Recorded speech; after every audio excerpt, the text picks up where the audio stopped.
We're talking to actor Tracy Letts, and the new movie is Ford versus Ferrari. And Tracy, good morning. Good morning to you. How are you? Doing great. This is a fantastic movie, and I don't mean that to sound like the guy who's just sucking up to the guy he's talking to. I saw this movie a couple weeks ago in theaters and was absolutely blown away by it. Isn't it great? It's just a great time. It's one of those movies I have no problem recommending to anybody. It doesn't matter who they are. I'll say, oh, you need to see that thing. It's a lot of fun. It's a remarkable story and so well captured. You got a pretty fantastic director here. Yeah, he's a great director. He's clearly the director for this project. I don't know how he did it, frankly. I mean, how you keep that whole story in your head. I mean, how you direct something of this magnitude. It's such a huge movie. When we would go to work on the set, the Le Mans set, we were shooting in Agua Dulce, California. They had built this grandstand. We had hundreds of extras. We had 40 stunt cars. We had 40 stunt drivers. We had 20 principal actors.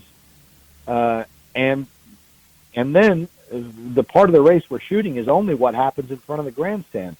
The first turn was shot in Atlanta. The next turn was shot somewhere else in rural Georgia. And Jim's having to keep all of that in his head. He's a great director, and he was clearly the director for this film. Of course, we're talking about director James Mangold, the director of Ford versus Ferrari. It's in theaters nationwide now. Tracy Letts, I was interested when I saw the trailer for this. I was a little concerned about the dynamic of the title because it's Ford versus Ferrari, and it kind of makes it seem like, well, you're getting corporation versus corporation. But the real thing here, the underdog story is these two guys, Damon and Bale's characters, who are up against these two giant entities. The one, of course, that you represent is Henry Ford II. Yeah, it's one of the things I loved about the movie. It's complicated, right? Yeah. I mean, are we actually supposed to believe that the Ford Motor Company is the underdog? They've never been the underdog at any time in history. So it really is a story about how these guys are having to fight their way through corporate culture to design and create and race the car the way they know how. And of course, these stories are only as good as the people. If it were just about the cars or about these corporations, who would care? But the truth is that it's a real human story, and it's a human story about friendship and competition and masculinity, and it's about a lot of stuff, but it's really about people. One of the things I loved about it is that with any sports film, you need to understand what all of the principals have invested in the outcome. And I think that the script for Ford v. Ferrari did a great job of showing us, illustrating just what it was that all these people had invested in the outcome. It's great fun. And it's a tremendous script, but of course, when it comes down to capturing these characters on a very base level, that's going to be up to the actors on set. And yourself, you've got a very complicated character to get to here. You've got a guy who is this big personality. He's a CEO. He's had pretty much everything handed to him, and you give him such an amazing sort of wounded ego vulnerability that you really capture very, very well. Well, thanks. It's one of the reasons I wanted to do it was because I get asked to play a lot of guys in suits, guys behind the desk, and it's fun to do those roles, but you always look for the thing that's going to make it more interesting than just that. And what I liked about the script was that it shows this guy as a kind of tightly wound monolith, the head of this enormous company with his name on the cars. And yet it is revealed that there's a real human being under all that with real vulnerability, makes it identifiable for audiences, right? And then eventually you go, oh, he's a real guy. I can actually relate to some of what that guy's feeling right now. So it's one of the reasons I left the chance to do the part, to work with Mr. Mangold, to work with all those great actors. It's great. It's a great movie. It's a great time. I'm very lucky I got a chance to be in. The scene I think most people who've seen this movie come away with is the one where You as Henry Ford go on a ride in that car for the first time, and Carol Shelby, Matt Damon, does not let up on you at all. That was great fun. You know, one of the great things James did when he made this movie is the movie's very analog. The cars are real. There's not a lot of CGI. There's not a lot of green screen. You know, we're not up there acting with fans blowing our hair back or acting opposite tennis balls. We're really in a car. We're being driven by a camera car called a Biscuit. It was designed to be able to run with the racehorses in Seabiscuit. So it's a very fast camera car, and got up to speeds of 100 miles an hour out on the tarmac. And then spun us to a stop, and the cameras are already mounted on the car, and we could just begin the scene.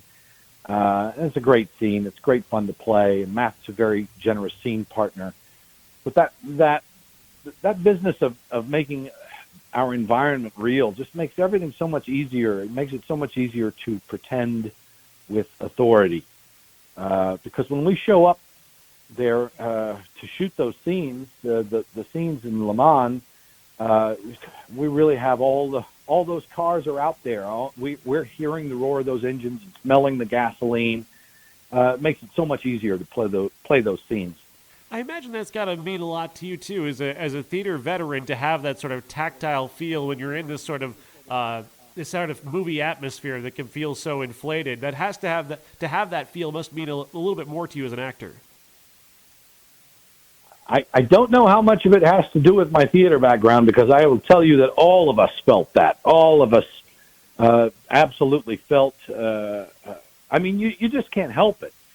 You can't help but be adrenalized when you're in a car and you're being driven at those speeds in a scene that requires the top to pop off and a lot of emotion to spill out of the guy. It's just such a bonus that you have actual adrenaline flowing through your body when you're able to do that. So it was great for all of us. Let's talk about, of course, you're very busy this season, because not only do you have one Academy Award contender in Ford versus Ferrari, you're also in another Academy Award contender in Little Women. Tell us about the difference in these two projects. Obviously, they're very, very different. They couldn't be much more different, you know, and a lot of it has to do with the personality of the filmmakers. You know, James Mangold, who directed Ford v Ferrari, is very he's very expressive, and he's loud, and he's coarse, and he's a lot of fun. He's a hilarious guy, and I mean he's it's as if he's doing troop movements. I mean, he's just in charge of this massive production. Greta Gerwig, on the other hand, is she's very brilliant. She's very thoughtful. She, like James, she knows exactly what she wants and how to get it. But the set is much quieter. It's much warmer, and yet they're both filmmakers who, I say, they're very smart. They know exactly what they want. Greta and I became friends when we worked on Lady Bird together, and then she had sent me the script for Little Women just to get my thoughts on the script, and my thought was that it was fantastic. I mean, it's just a great adaptation. My first thought was, well, that's a bad idea. I don't know why you need to do Little Women again. We've seen it. And I thought, well, why are you going into that? And then I read her adaptation, and it's so smart and contemporary and new, really a new take on this book we know so well. And so, you know, when she asked me to play a part, I said, I don't care. I'll play any part. Just, you know, tell me where to show up, and I'll be there, and I'll do it.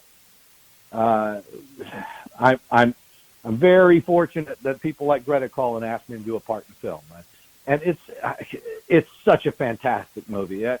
Greta does such a great job of delivering the movie that she's put on the page. Lady Bird and Little Women, the scripts were so great, and then the movie that she makes is very much the movie that was on the page. So it's a beautiful film. As a Pulitzer Prize-winning creator yourself, are you very particular about the directors that you work with? Yeah, I guess I'm more particular about the scripts. For me, I just don't know any other way to choose a project other than the quality of the screenplay. I suppose other people could look at a bad screenplay and say, "Oh, well, I'll be in this anyway because these people are in it, or these people are producing it or directing it." I don't know enough about it to do that. All I know to do is look at the script and say, "This is a quality piece of work, and therefore I want to be a part of it." Because in my experience, well, if it ain't on the page, it ain't on the stage, and so we ask for quality in the writing, and then we'll take it from there. You've picked some pretty incredible ones lately with Elvis and Nixon and Lady Bird. The Lovers is one of the most underrated movies of the last few years. I've been trying to get more people to watch that one. Yeah, and it's just out on Netflix, I understand, finally. So everybody can go and watch The Lovers. I love that film. I just shot another movie with Ozzy Jacobs, who wrote and directed The Lovers. He's got a new movie called French Exit with Michelle Pfeiffer and Lucas Hedges, and same kind of thing. It's like when you work with these great filmmakers, and then they say, "Hey, would you mind coming back and doing something else?" Where do I show up? I'm very fortunate. Well, Tracy Letts, thank you so much for your time, and of course, getting everybody out to the theaters to see Ford versus Ferrari, and of course, the Little Women will be out over Christmas, correct? I think it comes out Christmas Day, in fact. Excellent. Thank you very much, sir. Perfect. Thank you very much. Have a good day. Thank you. You too.